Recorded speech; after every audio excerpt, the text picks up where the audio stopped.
আসসালামু আলাইকুম। আশা করি আপনারা সবাই ভালো আছেন। আমিও আল্লাহর রহমতে ভালো আছি।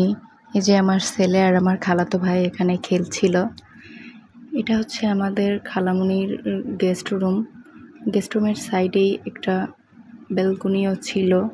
আমার ছেলে তো এই যে সব সময় দুষ্টামি শুধু। আর এই যে আমার খালামণির ডাইনিং রুম। এখানে আমার খালাতো বোনেরা, আমার বোন আর বড় খালামণি ভাত খাচ্ছিল। আজকে খালামণি করল আলু ভাজি, গরুর গোস্ত আর লতি দিয়ে চিংড়ি মাছ রান্না করছিল, সাথে আলু ভর্তাও ছিল। আর এই যে আমার খালাতো বোন, আমার নানি আর আমার আম্মু, খালামণিরা সবাই মিলে চালের রুটি বানাচ্ছিল। এটা আমার ছোট খালামণির রুম।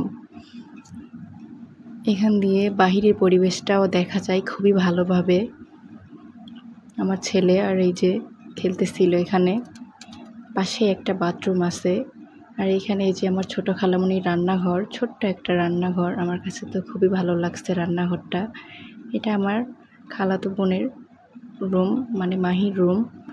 আর জানালা দিয়ে প্রচণ্ড বাতাস আসে, খুবই ভালো লাগছে আমার কাছে এই রুমটা।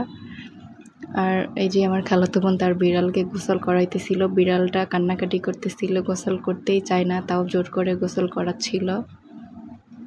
এদিকে প্রায় আমার খালামণির রুটি বানানো হয়ে গেছে। আজকের ভিডিও এ পর্যন্তই। আল্লাহ হাফেজ।